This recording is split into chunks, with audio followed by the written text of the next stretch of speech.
Well, hey everybody. It's a Saturday. What day of the week is it? It's the 8th. Yeah, it's the 8th. So I have a calendar over there. That's what I'm looking at. And I wanted to do another one of these little vlogs for you. Oh, if you hear a little noise, I got windows open. It's a beautiful Saturday, about 78 degrees here in Queens. But anyway, what I want to talk about is something that's been in the Transformer news lately, and that has to do with Earthspark coming to an end after season two. Now, I don't know if this is going to be a truncated season two.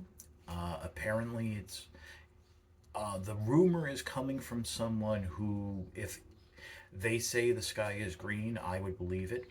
So the rumor is that there's another series coming. Now, I'm not going to get into the whole life cycle of an animated series nowadays, but suffice to say, 2 seasons is, kind of standard. But there's been a lot of discussion about why Earthspark is ending and, controversies and this and that. Right off the bat, let me just address the controversy without addressing it. So, the character Nightwing. Now, let me just say the people who really would have a problem with Nightwing, they were not watching the show anyway, because their parents do not let them watch cartoons because they find that cartoons, there's a million things wrong with them beyond anything else. So they're not watching modern cartoons. They're probably not even watching television at all. You might have had a small number of parents who were a little taken aback and said, and not necessarily having an issue, but their concern is, well, I don't want my child learning about this now. I don't want to have the conversation with them now, which, by the way, let me just say this very clearly, is okay. Parents can decide what their children are exposed to and when. That's what being a parent is. But I don't think the issue is there. I think the next issue, and this is one that affected me. Correct me if I'm wrong, but most of the advertising for Earthspark said that this was going to be a show that was going to air exclusively on Paramount Plus. Every bit of advertising I saw said Paramount Plus, Paramount Plus. And I remember at the time saying, if they think they're going to be able to support a toy line with a show that airs exclusively on streaming, that's, a show that's aimed at kids with a toy line 100% aimed at kids, they're going to have a problem because Paramount Plus isn't, in my opinion, isn't even in the top 5 streaming services. But now, of course, then it changed that, well, the premiere will air on Nickelodeon, which that's how I watched it because I was able to watch it on demand, which I was also surprised to see had all the episodes for the first half of season one. Now I'm going to be very honest with you right now. I watched the premiere. I watched what was the first 2 episodes. I have not watched any of the other episodes. Honestly, I just haven't had the time. There's been other things I wanted to watch. I do not, I live in a household with 2 other people, so I can't just command and control the television. There's that. But from what I saw, I'll be very honest with you. Yeah, it felt like this show was written with a checklist, but whatever, that's just how it is nowadays. What bothered me was the animation, especially with the robots. Optimus Prime, especially with the face, not the whole head, but the face, just looked off. And so did Megatron. And maybe this is something I haven't really mentioned in the reviews because toy wise it doesn't look as bad, but in the show it did. But I bought the toys, and I think we're getting into now what the real problem is and why Earthspark is being canceled. Well, I shouldn't say, I don't want to use the word canceled. It's being concluded after season two because, again, we don't know and probably never will if the writers and creators had more planned going forward. But the reason I think it's being concluded, Is something I as an issue I first discovered really back during Prime with the Beast Hunters line, and that's character oversaturation. Let me give you an example. I was in Target during the Beast Hunters line. Target had an exclusive subline for Beast Hunters, which was basically just repaints exclusive to them. Well, follow along with me. You had the original Bumblebee Deluxe on shelf. You had the retool for the Beast Hunters Bumblebee, which was the new head and the added bits for the Beast Hunter armor, the crossbow, the missile launchers. Um, you then had a Target exclusive repaint of that Bumblebee. I think there was even a Target exclusive repaint of the original Bumblebee. That's four right there. Four different versions of basically the same mold on shelves at the same time, 4 to 5 to a row. And I'm not even bringing up stealth mode Bumblebee and the repaint with a new head that was of the Bumblebee mold that was released as Hot Shot, which was the only version of that mold I got. Yeah, I wish I took a picture, but it was basically you had this whole Transformer section, much larger than it is now, and pretty much every single peg was filled with some variation of Bumblebee. There was maybe a couple for the other characters, but that was it.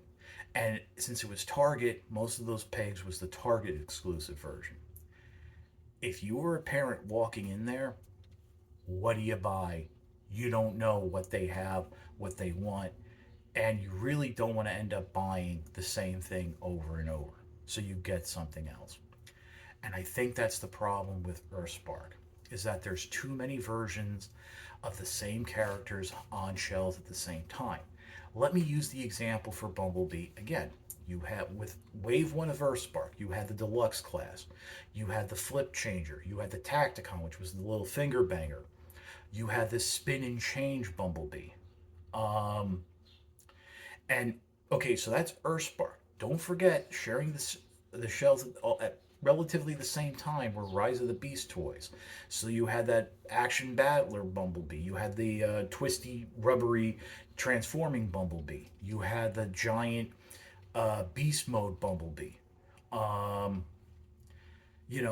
and I think there was like other little tchotchke bumble. That's not even, you know what? I'm not even gonna count the little tchotchke bumblebees like the vinyl figures and stuff. But that was just Bumblebee. Let's look at Optimus Prime.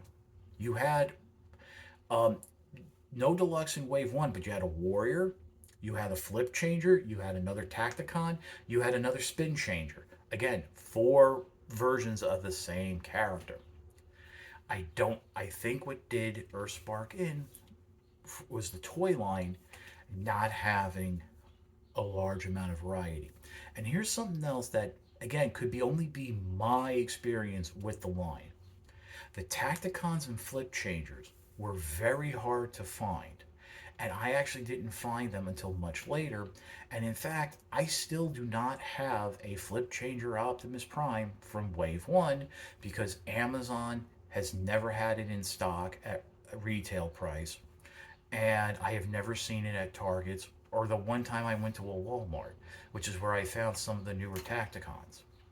So I think it's just, when a kid says I want Optimus Prime, well, what do you get him? The Warrior figure, the Deluxe figure, which came out in Wave 2, the Spin Changer, which was still on the shelves, the Tacticon, the Flip Changer. I mean, it can be very confusing. I really think that Hasbro should have focused a bit more on variety and maybe not having to have a core or a level character. Let's use that term, a level character in every subline of Earthspark, or at least not out at the same time. If you're gonna have a deluxe Bumblebee, that's it. Put the Flip Changer in Wave 2, keep the Tacticon in Wave 1. The problem there is, I guarantee you a lot of the decisions on the assortment were based on retailers. For a very long time, and this isn't just Hasbro, companies have ceded too much power and control, in my opinion, to retailers. and they have dictated what gets made, when, and who. Beyond the fact that nowadays, if you're not giving a retailer an exclusive, they're not going to carry you. So I think these companies need to take a little bit of the power back because, again, the figures are sitting there. I mean, what figures are out there? Um, I see the same deluxes. I don't see. I have not seen a deluxe Starscream on shelves, and I don't think I will. I got mine from Amazon Japan because it was actually, I think, released sooner than the Hasbro release, domestic release.